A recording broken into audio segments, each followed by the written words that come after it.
Fourth wall के concept के बारे में बताऊंगी और कैसे ब्रेख्तियन शैली में ये फोर्थ वॉल नहीं होती है। फोर्थ वॉल जो कॉन्सेप्ट है वो रियलिस्टिक ड्रामेटिक स्ट्रक्चर का पार्ट है। रियलिज्म को इस्टेब्लिश करने के लिए फोर्थ वॉल होता है। तो क्या होता है कि जब आप एक्टिंग करते हैं और रियलिस्टिक एक्टिंग कर रहे हैं, आप यथार्थवादी अभिनय कर रहे हैं, तो यथार्थ में क्या होता है, जैसे कि मैं अपने घर में बैठी हूँ यथार्थ में और टीवी देख रही हूँ, खाना पका रही हूँ, कपड़े धो रही हूँ या कोई भी काम कर रही हूँ, तो मैं रिलैक्स्ड हूँ, अपने रियल टाइम में रियल एक्शन को कर रही हूँ और मुझे मेरे पड़ोसी नहीं देख रहे हैं, कोई नहीं देख रहा है ना कि पड़ोसी जो है आकर के अपनी खिड़की खोल के झाँक रहा है या सामने वाला बालकनी से मुझे देख रहा है। तो ऐसा नहीं होता। आप अपने जब रियल टाइम रियल स्पेस में होते हैं तो आपको कोई देख नहीं रहा होता, कोई ऑब्जर्वर नहीं होता है आपका, और आप अपने घर के आपको ये आप कैसे आप रिलैक्स होकर के अपने रियल टाइम स्पेस में काम करते हैं, क्योंकि आप तीन तरफ तो आपके घर की दीवार है, आपके घर में चौथी तरफ भी दीवार होती है, यानी कि चारों तरफ से आपको कोई नहीं देख रहा है और आप अपने रियल टाइम रियल स्पेस में रियल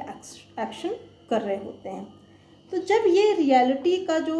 इल्यूजन क्रिएट करने के लिए इसको जब हम ड्रामा में लेकर के आते हैं, जब हम इसको एक्टिंग में लेकर के आते हैं, तो कैसे करें,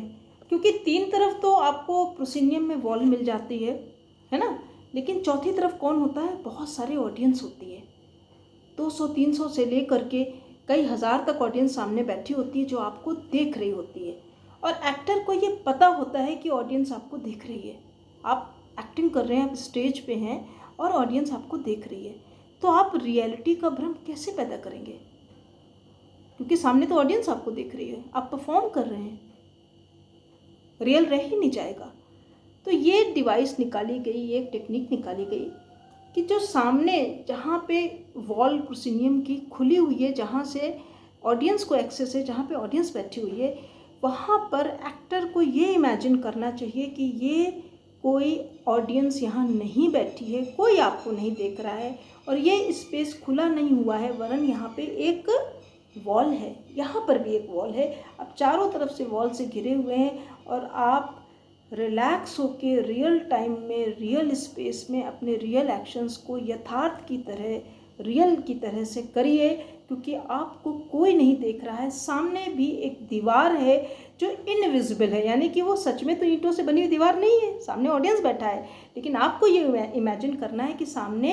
ऑडियंस नहीं है, एक इनविजिबल दीवार है, लेकिन दीवार है, आपको कोई नहीं देख रहा है। तभी आप रियलिटी का भ्रम उत्पन्न कर पाएंगे, तभी आप real action, real feeling, real situation को आप पोर्ट्रे कर पाएंगे, तभी आपके इमोशंस रियल हो पाएंगे। और वो इमोशंस फिर वो जो वॉल है, जिसको जो आपके लिए वॉल है, लेकिन ऑडियंस क्या है, उस वॉल से चुपचाप दूर से आपको दिख रहा है, और वो इमोशन ऑडियंस तक भी पहुंचेगा और आपकी एक्टिंग सफल होगी। ब्रेख्त कहते हैं नहीं, क्योंकि वो रिप्रेजेंटेशन कह रहे हैं कि आप नाटक कर रहे हैं या आपको दिखाना है कि आप एक्टिंग कर रहे हैं, और वो यहाँ पर कोई दीवार नहीं है। एक्टर को ये पता होना चाहिए कि वो एक्टिंग कर रहा है, वो नाटक कर रहा है, और सामने कौन है, ऑडियंस बैठी हुई है, दर्शक आपको देख रहे हैं। दर्शकों को भी ये पता होना चाहिए कि एक्टर को मालूम है कि हम उसे देख रहे हैं। दर्शकों को भी ये पता होना चाहिए कि कोई यथार्थ यहाँ पर उपस्थित नहीं हो रहा है, ये रियल एक्शन नहीं है, किसी भी प्रकार के यथार्थ का भ्रम यहाँ उत्पन्न नहीं किया जा रहा है, और एज ऑडियंस हम नाटक देख रहे हैं, हम एक कहानी को देख रहे हैं होते हुए, ऐसी कहानी जो हो चुकी है, जिसको मुझे एनालाइज करना है ऑब्जर्वर की भूमिका में कि क्या गलत हो रहा है, क्या सही हो रहा है, जो मैंने पहले बोला। ये है फोर्थ वॉल का कॉन्सेप्ट।